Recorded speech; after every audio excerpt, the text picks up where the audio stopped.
नमस्कार, गोहार छत्तीसगढ़ में आप सभी का स्वागत है। मैं हूं आपके साथ दिव्यांशु जोशी।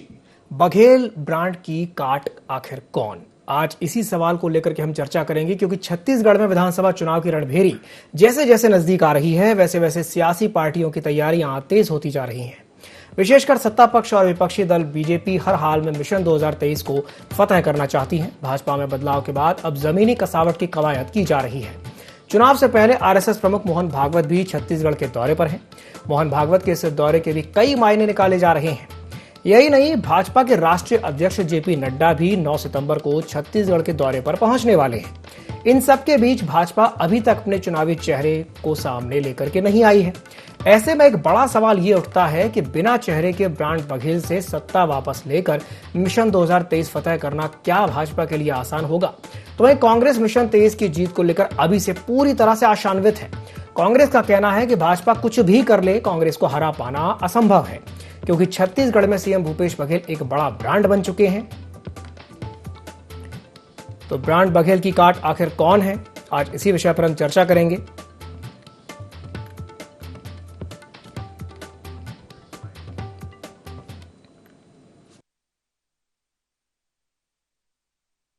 आप देखे होंगे कि 15 साल हमारी सरकार रही, लेकिन कांग्रेस कोई चेहरा लेकर के नहीं आए थे, और जिस समय बहुमत उनको मिले उस समय उसके पास भी कोई चेहरे के नाम से बहुमत नहीं आई है। जहां भी पार्टी कांग्रेस आज भी लड़ रही है, कहीं चेहरे की बात नहीं होती। तो चेहरे की बात कहां से आ गई? बहुमत आएगी, बहुत सारे चेहरे हैं जिनको पार्टी अवसर देंगे वो बन जाएंगे। अभी महत्वपूर्ण प्रश्न यह है कि सबको काम करना है और धरातल स्तर पर जाकर के काम करके पार्टी को बहुमत मिले। देखिए, भारतीय जनता पार्टी कुछ भी कर ले, छत्तीसगढ़ में भूपेश बघेल एक ब्रांड बन चुके हैं। उनकी सरकार की उपलब्धि, उनके सरकार के कामकाज, उनकी योजनाएं और उन योजनाओं का जमीनी स्तर पर क्रियान्वयन के कारण जनता में कांग्रेस पार्टी के प्रति, भूपेश बघेल के सरकार के प्रति भरोसा 2018 के विधानसभा चुनाव के बाद लगातार बढ़ते जा रहा है। भारतीय जनता पार्टी का राष्ट्रीय नेतृत्व कितनी भी कवायद कर ले, छत्तीसगढ़ में सारी कवायदें बेमानी सिद्ध होंगी। उसका एक बड़ा कारण यह है कि छत्तीसगढ़ में भूपेश बघेल के कद का भारतीय जनता पार्टी के पास में कोई चेहरा बचा नहीं। तो 9 सितंबर को यानी कि कल छत्तीसगढ़ के दौरे पर राष्ट्रीय अध्यक्ष जेपी नड्डा रहेंगे। बीजेपी का चुनावी चेहरा फिलहाल अभी सामने नहीं आया है। मिशन 2023 की तैयारियों को लेकर के कई सवाल हैं। बीजेपी में आखिर कौन ब्रांड बघेल की काट बनेगा, या क्या बिना चेहरे के बीजेपी फतह कर पाएगी 2023 के चुनाव को? तो वहीं पूर्व नेता प्रतिपक्ष धर्मलाल कौशिक का एक बयान सामने आया, जिसमें उन्होंने कहा कि चेहरे तो बहुत हैं, जैसे भी पार्टी अवसर देगी वो सामने आएंगे। कांग्रेस को चेहरे के नाम पर बहुमत नहीं मिला था। तो वहीं कांग्रेस जीत को लेकर के पूरी तरह से आशान्वित है। सुशील आनंद शुक्ला का एक बड़ा बयान सामने आया, जिसमें उन्होंने कहा है कि सीएम भूपेश अब एक ब्रांड बन चुके हैं। तो आज इसी विषय पर हम चर्चा करेंगे कि आखिर ब्रांड भूपेश की काट कौन है। छत्तीसगढ़ में विधानसभा चुनाव की रणभेरी जैसे जैसे नजदीक आ रही है, वैसे वैसे सियासी पार्टियों की तैयारियां तेज होती जा रही हैं। बात की जाए सत्ता पक्ष और विपक्षी दल की, तो हर हाल में दोनों ही पार्टियां मिशन 2023 को फतह करना चाहती हैं। बीजेपी में बदलाव के बाद अब जमीनी कसावट की कवायद की जा रही है। चुनाव से पहले राष्ट्रीय स्वयंसेवक संघ के प्रमुख मोहन भागवत भी छत्तीसगढ़ के दौरे पर हैं। उनके इस दौरे के कई मायने निकाले जा रहे हैं, और सिर्फ इतना ही नहीं, बीजेपी के राष्ट्रीय अध्यक्ष जेपी नड्डा भी 9 सितंबर को यानी कि कल छत्तीसगढ़ के दौरे पर पहुंचने वाले हैं। लेकिन इन सब के बीच बीजेपी अभी तक अपने चुनावी चेहरे को सामने नहीं ला पाई है। अब ऐसे में एक बड़ा सवाल यह उठता है कि बिना चेहरे के ब्रांड बघेल से सत्ता वापस लेकर के मिशन 2023 को फतह करना क्या बीजेपी के लिए आसान होगा? ये एक बड़ा सवाल है, और आज इसी विषय पर हम चर्चा करेंगे। और चर्चा करने के लिए हमारे साथ खास मेहमान जुड़ने वाले हैं। हमारे साथ जुड़ेंगे अभय नारायण जी, जो कि कांग्रेस प्रवक्ता हैं। साथ ही साथ हमारे साथ जुड़ेंगे अशोक बजाज जी, जो कि बीजेपी प्रवक्ता हैं। और हमारे साथ जुड़ेंगे गंगेश द्विवेदी जी, जो कि वरिष्ठ पत्रकार हैं। आप तीनों मेहमानों का बहुत बहुत स्वागत है IND24 में। सबसे पहले मैं शुरुआत करना चाहूंगा अभय नारायण जी से। अभय जी, मैं आपसे जानना चाहूंगा कि बीजेपी का कहना यह है कि चेहरे की बात नहीं होती, कांग्रेस ने तो बिना चेहरे के ही चुनाव जीत लिया था। धर्मलाल कौशिक ऐसा कुछ कह रहे हैं, क्या कहेंगे इस पर?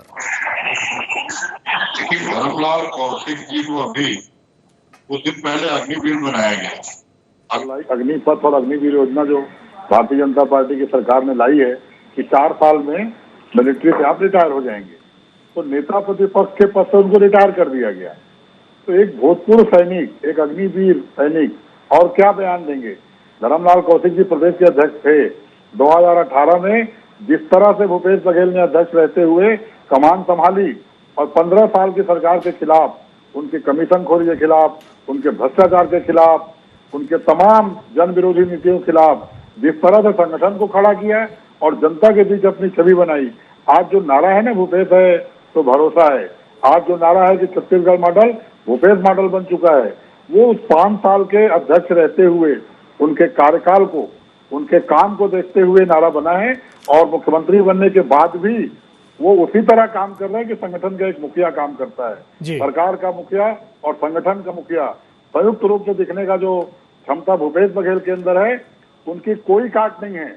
और अब तो स्थिति ये आ गई है कि मोहन भागवत जी भी खोजने आ रहे हैं कि चेहरा कौन होगा, जेपी नड्डा जी भी खोजने आ रहे हैं, अमित शाह भी आ चुके हैं और मोदी जी तो फोन लाइन पर रहते हैं।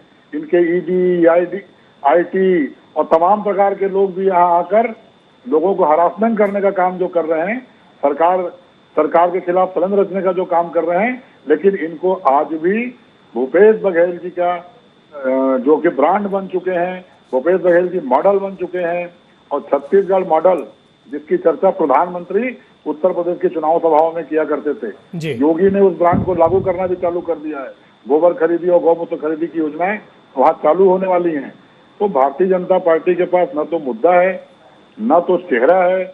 2023 ये मोदी के भरोसे लड़ने वाले हैं और मोदी खुद आज ब्रांड नहीं रह गए हैं। आज महंगाई के खिलाफ आज जो जन आक्रोश पूरे देश में बना हुआ है, तो मोदी ब्रांड नहीं बचे हैं। तो ये तो छत्तीसगढ़ की बात ही हम नहीं कर रहे हैं। छत्तीसगढ़ में भूपेश बघेल की जो योजनाएं हैं वो जनता के बीच हैं और जनता का नारा है भूपेश है तो भरोसा है। और 2023 में भूपेश बघेल के चेहरे पे हम पुनः सरकार बनाएंगे। चलिए मैं प्रतिक्रिया ले लेता हूं अशोक जी से। अशोक जी, आपने अभय नारायण जी की बात सुनी, कैसे सामना करेंगे इस ब्रांड भूपेश का जो कि अब बन चुका है छत्तीसगढ़ में, और क्या है आपके पास, क्या रणनीति है, कौन चेहरा होगा? ऐसे कई सवाल हैं अशोक जी।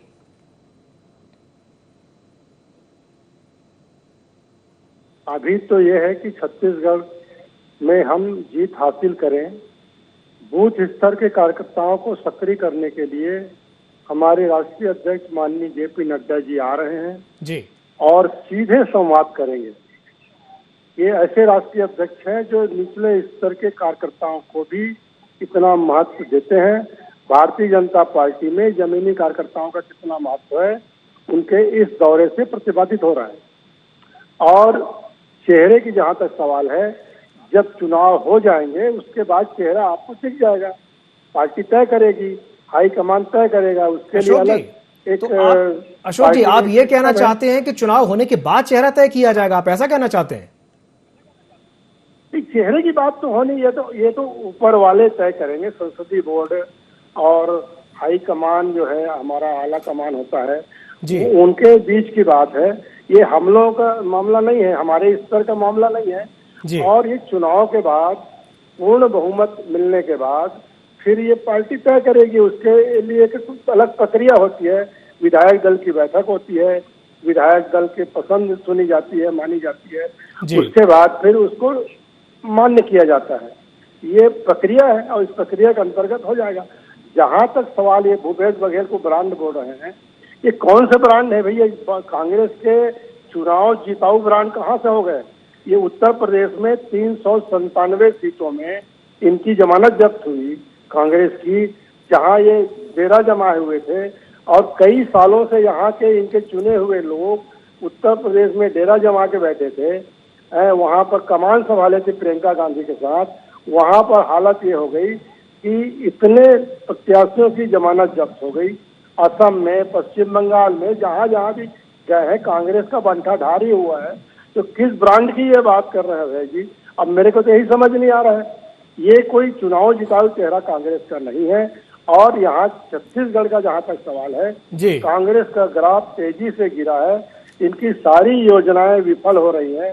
अशोक जी, अधूरी योजनाएं हैं, अशोक जी, विवादास्पद योजनाएं हैं। अशोक जी, आपने उत्तर प्रदेश की बात की, हम बात कर रहे हैं छत्तीसगढ़ की। अभी खैरागढ़ में जिस तरीके से हमने देखा कि उपचुनाव कांग्रेस ने जीता, और जो बात अभी अभय नारायण जी कह रहे थे कि मुख्यमंत्री भूपेश बघेल के नाम पर जनता वोट देने को तैयार है, ऐसा वो कहते हैं, ऐसा कांग्रेसी मानते हैं। तो आपके पास कोई ऐसा चेहरा है जिसके नाम पे पब्लिक वोट दे सके? कांग्रेस वाले ये बताते हैं कि खैरागढ़ चुनाव इन्होंने कैसे जीता है। चलिए, मुख्यमंत्री घूमना पड़ा है। एक मुख्यमंत्री एक विधानसभा चुनाव में एक जगह 2 पॉइंट पे चले जाए, बहुत बड़ी बात होती है।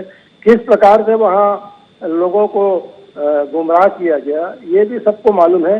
लेकिन मुख्यमंत्री का पसीना छूट गया, सारे मंत्रियों की ड्यूटी लगी, फुल टाइम उन्होंने काम किया, और एक सीट जीतने के लिए जिस प्रकार से पसीना बहाया इन्होंने और कैसे चुनाव जीता है, इनका खुद इनके दिल की बात इनसे पूछिए। अशोक जी, कैसे जीता अशोक जी, पसीना तो आप लोगों ने भी बहुत बहाया था। डी पुरंदेश्वरी बार बार आती थी, चाहे डी पुरंदेश्वरी के दौरे हों, नितिन नवीन जी के दौरे हों, पसीना तो आप लोगों ने भी बहुत बहाया था उस सीट के लिए। नहीं, हमारे नेता लोग ऐसे गली गली थोड़ी गए, राष्ट्रीय स्तर, हमारे बूथ स्तर के कार्यकर्ता सब मेहनत किए, काम किए।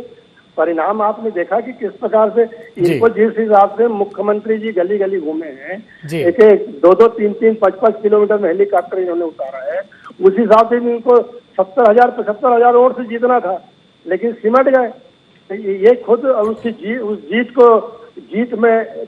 जीत मानकर अहंकार में रहेंगे तो अगली बार ये बहुत ज्यादा सीटों पर चलिए, ठीक नहीं हो पाएंगे, आप मान लीजिए। जी जी, ठीक है। चलिए, अब मैं गंगेश जी से एक सवाल कर लेता हूं। गंगेश जी, बात हो रही है ब्रांड भूपेश की, क्या कहेंगे इस ब्रांड भूपेश के बारे में? और आपको लगता है कि बीजेपी के पास कोई ऐसा चेहरा है जो इस ब्रांड भूपेश को टक्कर दे सके आगामी विधानसभा चुनाव में? गंगेश जी। निश्चित तौर पर बगैर डाउट के इस चुनाव में 2018 के चुनाव में एक बड़े ब्रांड बन के इसलिए उभरे हैं कि अभूतपूर्व जीत हासिल की कांग्रेस ने।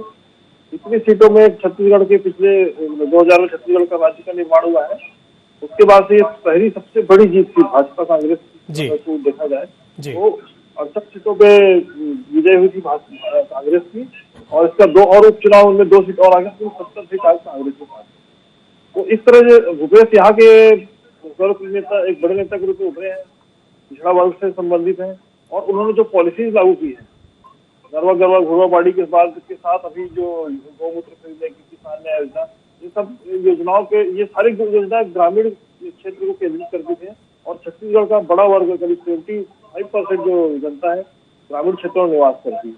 इस हिसाब से बड़े ब्रांड बन के उभरे हैं, केंद्रीय मिल रहा है।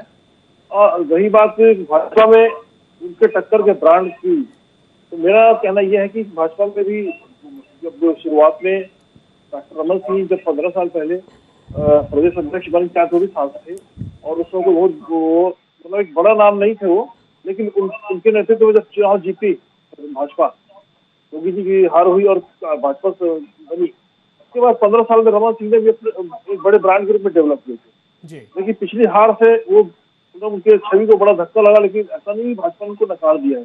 आज वो राष्ट्रीय उपाध्यक्ष है और वो एक बड़े ब्रांड है भाजपा के। लेकिन इसके अलावा मैं ये मानूंगा कि और भी कई नेता हैं जो अच्छे ब्रांड के रूप में यहाँ पे उभर सकते हैं। अभी अरुण साहु जी को अगर जो भाजपा ने अध्यक्ष का पद दिया है वो भी सांसद है, अरुण साहु जी का भी अपने क्षेत्र में अच्छा प्रभाव है। और भाजपा की का जो छत्तीसगढ़ में रहा है अभी तक का प्रयोग हमने देखा है कि जैसे 2003 के चुनाव के वक्त रमन सिंह को भी सांसद थे, उनको लाके प्रदेश मंत्री बनाया था और सारे नए चेहरे उतारे थे। उस समय किसी को ऐसा लगता नहीं था कि भाजपा जीतेगी वापस, मतलब जोगी जी के सामने भाजपा की टीम एकदम बॉली नजर आती थी, लेकिन परिणाम चौंकाने वाले सामने आए जी। इस बार भी एक सांसद को बनाया गया है, तो कहीं न कहीं केंद्रीय तो कुछ न कुछ यहाँ पर देख रहा है, और सांसद भी पिछड़े वर्ग के हैं, तो कहीं न कहीं एक भूपेश बघेल पिछड़ा वर्ग संबंधी है। और वो जैसे मान लीजिए यहाँ पे 2 पिछड़ा वर्ग 2 बड़ी जातियां हैं, वर्मा और साहू। तो अरुण साहु जो यहाँ के अध्यक्ष बने हैं वो साहू समाज से संबंधित है। और मोदी जी, जो आपको याद होगा कि जब मोदी जी यहाँ पर आए तो उन्होंने अपने आप को पहली बार घोषित किया था कि वो भी साहू समाज से ही संबंधित है। तो साहू समाज को लेकर मोदी जी भी संवेदनशील रहे हैं, और कहीं न कहीं यहाँ की नस भाजपा के केंद्रीय नेतृत्व में पकड़ी है कि यहाँ पर जो बहुलता साहू समाज की और साहू समाज की एकता है, उसको देखते हुए एक साहू समाज के व्यक्ति को प्रदेश अध्यक्ष बिल्कुल बनाया। बिल्कुल, यानी कि गंगेश जी आप ये कहना चाहते हैं कि अगर जातिगत समीकरण की बात करें तो ये जो ब्रांड भूपेश है बिल्कुल सटीक बैठता है, आप ऐसा कहना चाहते हैं। चलिए मैं वापस एक बार रुक करना चाहूंगा अभय नारायण जी का। अभय जी, मेरा आपसे सवाल ये रहेगा, एक होता है नाम और दूसरा होता है इंसान का काम। अगर हम ब्रांड भूपेश को एक तरफ रख भी दें तो चूंकि बीजेपी बार बार ये कहती है कि नहीं कुछ काम ऐसा हुआ नहीं है जिसे लेकर के जाएं, तो क्या आप अभी इस डिबेट में कुछ ऐसे काम गिना सकते हैं जिन्हें लेकर के आप जनता के बीच जाएंगे और आप ये कह सके कि हाँ ये काम हमने किए हैं, इसकी वजह से हमें जनता का आशीर्वाद मिलेगा? अभय जी। भूपेश बघेल का अगर नाम ब्रांड बना है जी, भूपेश मॉडल कहला रहा है, छत्तीसगढ़ मॉडल कहला रहा है, तो वो उनका चेहरा या उनका नाम बहुत बड़ा था पहले से, ऐसा नहीं है। जी, भूपेश बघेल जी प्रदेश अध्यक्ष के रूप में और भूपेश बघेल जी मुख्यमंत्री के रूप में जो प्रदेश अध्यक्ष के रूप में एक लड़ाकू भावना दिखाई, जनता की लड़ाई को उन्होंने लड़ा, चाहे किसानों की बात थी, 10 कुंटल को 15 कुंटल तक कराने धान खरीदी की बात थी, समर्थन मूल्य बोल के भारतीय जनता पार्टी ने नहीं दिया, बोनस बोल के भारतीय जनता पार्टी ने नहीं दिया, युवाओं को रोजगार का अवसर नहीं दिया और शिक्षा कर्मियों का सवेलियन बोल के नहीं किया। इन तमाम मुद्दों को लेकर जिस तरह उन्होंने पद यात्राएं की, जिस तरह वो जनता के बीच में गए, तो लोगों को लगा कि इस व्यक्ति में छत्तीसगढ़ को लेकर चलने की क्षमता है जी। और लोगों ने जब मतदान किया तो 90 में 67 सीट, आज तो हम 71 पे हैं, मुख्यमंत्री के बनने के बाद 4 सीटें और बढ़ी, सारे उपचुनाव हम जीतते गए, लेकिन 67 सीट का बहुमत और बड़े बड़े इनके नेता 50,000 से 75,000 तक हारते रहे। तो ये काम ही था उनका। आज आपने कहा कि किन योजनाओं को लेकर भूपेश बघेल की ब्रांड बने और हम किन योजनाओं को लेकर जाएंगे। 2500 रुपया जो समर्थन मूल्य धान का दिया गया वो पूरे हिंदुस्तान में कहीं नहीं है। कर्जा माफ किया गया, ये किसानों को विश्वास हुआ कि सरकार हमारे साथ खड़ी है। बिजली बिल हाफ हमने किया, करोड़ों रुपया सरकार को उनका भरना पड़ता है, लोगों को लगा कि जो कहा वो किया। आत्मानंद स्कूल, आज मिडिल क्लास के बच्चे, आज सरकारी कर्मचारी जो तृतीय और चतुर्थ वाले कर्मचारी, उनके बच्चे जब सरकारी इंग्लिश मीडियम स्कूल में पढ़ रहे हैं, बहुत कम फीस में पढ़ रहे हैं, तो उनको भी लगता है कि हमारे बच्चे इंग्लिश मीडियम पढ़ सकते हैं। आत्मानंद स्कूल एक वैसी योजना है। स्वास्थ्य को लेके चाहे दाई दीदी क्लिनिक हो, चाहे हाट बाजार क्लिनिक हो, चाहे घर पहुंच सेवा क्लिनिक हो, स्वास्थ्य के क्षेत्र में भी एक बड़ा काम मुख्यमंत्री जी ने किया। और सुदूर बस्तर और सुदूर सरगुजा के क्षेत्रों में जो आदिवासी बेल्ट थे, बिल्कुल बिल्कुल 7 वनोपज भारतीय जनता पार्टी खरीदती थी समर्थन मूल्य में, आज 65 वनोपज समर्थन मूल्य में खरीदे जा रहे हैं, वहीं बाजार उपलब्ध कराया जा रहा है। तो आज सभी वर्गों के लिए, आदिवासी वर्ग हो, एससी वर्ग हो, बिल्कुल बिल्कुल, आप ये कहना चाहते हैं कि सभी वर्गों के लिए काम किया है, चाहे आदिवासी वर्ग हो, चाहे महिला वर्ग हो, चाहे छात्र हो। जिन हिंदू वोटों को राम के नाम पर और गाय के नाम पर ये लोग ठगा करते थे और वोट मांगा करते थे, 15 साल की सरकार में इन्होंने कोई काम नहीं किया। राम वन गमन पथ और गाय को ठान जो योजना है हमारी, जिसमें भी लोगों को विश्वास हुआ कि ये सरकार हिंदू मुस्लिम नहीं करती, ये सरकार रियल में काम करती है, ये सरकार राम के रास्ते पे चलने वाली चलिए ठीक हमारे भांजा है, ये सरकार गांधी के रास्ते पे चलने वाली सरकार है। ठीक है अभय नारायण जी, मैं प्रतिक्रिया ले लेता हूँ मैं प्रतिक्रिया ले लेता हूँ अशोक बजाज जी से। अशोक जी, उन्होंने काफी सारे काम गिनाए हैं जिसके आधार पर वो जाएंगे जनता के बीच में और उन्हें लगता है कि उन्हें जनता का आशीर्वाद मिलेगा, क्या कहेंगे इस पर? ये तो जनता बताएगी। बिजली बिल हाफ हुआ है कि बिजली की सप्लाई हाफ? बिजली की सप्लाई आधी हो गई है। हमारे समय में बिल्कुल बिजली कटौती नहीं होती थी, लेकिन अभी तो कभी भी लाइन ट्रिप हो जाती है। शहर की हालत आप राजधानी देख लीजिए, आप जहाँ रहते हैं, यहाँ पर बिजली कितनी बार बंद होती है। गौठान जाके देख लीजिए कितने जानवर हैं, उनके लिए क्या व्यवस्था है। जिसको ये लोग अपनी उपलब्धि बता रहे हैं ना, यही इनके लिए आने वाले समय में चुनाव हारने का कारण बनेगा। ये बहुत बड़ा कारण बनेगा। ये केवल सभासी लूट रहे हैं। ये पहले ये बता दें कि आगामी चुनाव में ये भाजपा से लड़ेंगे कि कांग्रेस वर्सेस कांग्रेस लड़ेंगे, क्योंकि इसके अंदर इतनी लड़ाई है कि एक मंत्री ने एक विभाग छोड़ दिया, किसी ने जाके बात तक नहीं किया उससे। इतना इनके बीच में कम्युनिकेशन गैप है, संवादहीनता है, आपस में मलिनता है, मतभिन्नता है। इसके बाद ये कांग्रेस पार्टी छत्तीसगढ़ में कैसे नैया पार करेगी, ये बहुत बड़ा सवाल है। जहां तक भारतीय जनता पार्टी का सवाल है, 15 साल में जो विकास के काम किए हैं और मोदी सरकार ने जो लगातार 8 वर्षों में जन कल्याणकारी काम किए हैं, वो हमारे लिए एक बहुत बड़ा वरदान है। और जनता इसी कारण आज घर घर में मोदी का नारा लगा रही है। और डबल इंजन की सरकार छत्तीसगढ़ में भी जनता यहाँ बनाएगी, पूरा विश्वास है। आप देख लीजिएगा, मैं बोल रहा हूँ, भविष्यवाणी कर रहा हूँ। अशोक जी, तो क्या आप ये कहना चाहते हैं कि छत्तीसगढ़ का 2023 का विधानसभा चुनाव पीएम मोदी के चेहरे पर लड़ा जाएगा? आप ये कहना चाहते हैं? मोदी जी का काम और 15 साल के हमारे जो सरकार के काम है, 15 साल में हमने सड़कें बनवाई, हमने आंगनबाड़ी भवन बनाए, हमने मुक्ति धाम बनवाए, हमने निर्मला घाट बनवाए, हमने स्कूल भवन बनवाए, स्कूल खोले। इतना काम जो हमने किया, धान खरीदी हमने की, रिकॉर्ड धान खरीदी की, ये सब काम तो हमारी सरकार में हुआ है। ये तो उस योजना को आगे नहीं बढ़ा रहे। मैं ये कह रहा हूँ कि एक्सप्रेस वे भाजपा सरकार ने बनाया, एक जगह डैमेज हो गया, 3.5 साल में उस डैमेज को नहीं कर पा रहे।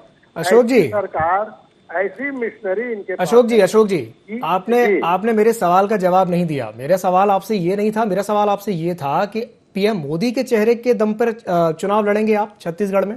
पूरे देश में मोदी एक चेहरा है जी, और मोदी जी के काम के आधार पे जनता जो है, भारत की जनता एकात्म है। और सब लोग देख लीजिएगा आप, आने वाले समय में पूरे सभी राज्यों में उनके काम के कारण गरीब कल्याण योजना उन्होंने चालू की। 5 किलो चावल जो मिलना चाहिए गरीबों को, 1 किलो चना 8 महीने तक दिया गया, वो चना छत्तीसगढ़ के गरीबों तक नहीं पहुंचा। तो ये जो योजना है मोदी जी की योजना है, और प्रधानमंत्री आवास योजना, उसमें जिस प्रकार से हालात किया गया, उसमें लोगों करके काम को रोका गया और गरीबों का चावल नहीं बांटा, चना भी रोका गया। तो इसके जनता इसका जवाब चुनाव में देगी। चलिए, ठीक है, विशेषता ठीक है, जनता चुनाव में जवाब देगी, ये देखने वाली बात होगी। जनता की विशेषता ये है कि पूरे 5 साल मौन रहती है और चुनाव के समय अपना फैसला सुनाती है। चलिए, बिल्कुल बिल्कुल, मैं गंगेश जी से प्रतिक्रिया ले लेता हूं। गंगेश जी, आपने अशोक जी की बात सुनी और मेरा आपसे सवाल ये भी रहेगा कि ये कहना कि भूपेश बघेल के कद का चेहरा फिलहाल बीजेपी के पास नहीं है, कितना सही है? क्या कहेंगे इस पर, गंगेश जी? बघेल जी की कद का चेहरा बीजेपी के पास ये कहना एकदम से उचित नहीं है। देखिए, रमन सिंह 15 साल एक बड़े ब्रांड के रूप में थे जी, और भी कार्य को भी एकदम से नकारा नहीं जा सकता। पिछली बार जो हार भाजपा की जो करारी हार हुई, उसके पीछे बहुत सारे कारण थे। एक बड़ा कारण था कार्यकर्ताओं में संतोष। सीटों का जो बंटवारा हुआ था वो जिस तरह से होना था वो नहीं हो पाया था। मतलब 90 में से करीब 35 सीटों में विवाद था। मतलब भाजपा में जैसे पहले कांग्रेस में जो माहौल दिखता था विरोध का, उस तरह का माहौल पहली बार भाजपा में यहाँ देखने मिला था। तो ये बहुत सारे कारण थे जिससे उस समय भाजपा आ रही थी। और इसके अलावा और भी कई बड़े चेहरे हैं यहाँ पर। रिजवान अग्रवाल है, अजय चंद्राकर है, अमर अग्रवाल है, गोरख भी एक बड़ा चेहरा है। इसके अलावा भी इनके ओपी चौधरी, युवा नेता में देखा जाए तो ओम प्रकाश चौधरी आईएएस छोड़कर पिछली बार चुनाव लड़े थे और जिस सीट पर कभी भाजपा जीती नहीं, उस सीट में बड़ी टक्कर दी थी। वो भी एक बड़ा चेहरा के रूप में उभर सकते हैं और अभी वो सक्रिय भी है काफी। ऐसे कई चेहरे हैं उनके पास जिसको लेकर चुनाव लड़ सकती है भाजपा। जी, गंगेश जी, मेरा आपसे एक सवाल और ये भी रहेगा कि अभी हम देख रहे हैं कि आरएसएस प्रमुख मोहन भागवत छत्तीसगढ़ में हैं और कल जेपी नड्डा जी भी आ रहे हैं। तो ये जो बार बार हम जो दौरे देखने को मिल रहे हैं छत्तीसगढ़ में, ये कितना असर डालेंगे आगामी चुनाव पर? निश्चित तौर पर देखिए, छत्तीसगढ़ में जो पिछली हार हुई उसको लेकर भाजपा का केंद्रीय नेतृत्व सक्रिय होना एकदम स्वाभाविक, क्योंकि वो हार बहुत ही शर्मनाक थी। और भाजपा की जो टीम है वो कार्यकर्ताओं का मन टटोलने आ रही है और उनके बीच से ही मुझे लगता है इस बार ऐसा चेहरा आएगा, कुछ नया चेहरा उभर के सामने आ सकता है। और जो अब तक की बैठकें होंगी भाजपा की, उसके अंदर खाने की जो रिपोर्ट आ रही है उसमें ये आ रहा है कि लगभग 80 सीटों में 70 से 80 सीटों में बदलाव करेंगे। मतलब 70 से 80 सीटों में नए चेहरे खड़े किए जाएंगे चुनाव में। तो इस तरह की कुछ तैयारियां भाजपा में चल रही हैं, जो अंदर खाने खबरें आ रही है। तो ऐसा यही वजह है कि जो लगातार बार बार केंद्रीय नेतृत्व से लगातार दौरे हो रहे हैं। मतलब भाजपा बहुत एक्शन मोड में है और बहुत एक्सरसाइज कर रही है ताकि अगला चुनाव कम से कम टक्कर का हो। हार या जीत जो भी हो तो समय बताएगा, लेकिन एक टक्कर देने की भूमिका में केंद्रीय नेतृत्व भी सक्रिय है और यहाँ का नेतृत्व भी सक्रिय है और यहाँ कार्यकर्ता भी इस बार काफी कुछ सक्रिय दिखाई दे रहे हैं। वो नाराजगी पिछले बार के चुनाव जैसे नाराजगी भी नहीं है, इसको लेकर भी इसी में केंद्र में बहुत तेजी सक्रिय है। जी जी, चलिए ठीक है गंगेश जी, बिल्कुल बीजेपी अपने तरीके से लगी हुई है, लगातार एक्शन मोड में देखने को मिल रही है, लेकिन फिर भी एक बड़ा सवाल है कि आखिर ब्रांड बघेल की काट कौन है। आप तीनों मेहमानों को हमारे साथ जुड़ने के लिए बहुत बहुत धन्यवाद। तो आज इस विषय पर हमने चर्चा की है। छत्तीसगढ़ में विधानसभा चुनाव की रणभेरी जैसे जैसे नजदीक आती जा रही है, ये भी देखने को मिल रहा है कि सियासी पार्टियों की जो तैयारियां हैं वो तेज होती जा रही हैं। आरएसएस प्रमुख मोहन भागवत इस वक्त छत्तीसगढ़ में है, तो वहीं कल राष्ट्रीय अध्यक्ष जेपी नड्डा भी छत्तीसगढ़ पहुंच रहे हैं। बीजेपी लगातार एक्शन मोड में है, लेकिन ये एक बहुत बड़ा सवाल है कि आखिर वो कौन सा चेहरा होगा जो ब्रांड भूपेश को छत्तीसगढ़ में टक्कर दे पाएगा। अब ये देखने वाली बात होगी कि ये चेहरा कितनी जल्दी, इस चेहरे का जो अनाउंसमेंट है यानी इस चेहरे का जो ऐलान है वो होता है। तो गुहार छत्तीसगढ़ में फिलहाल के लिए इतना ही। मुझे दीजिए इजाजत और आप बने रहिए IND24 के साथ। नमस्कार।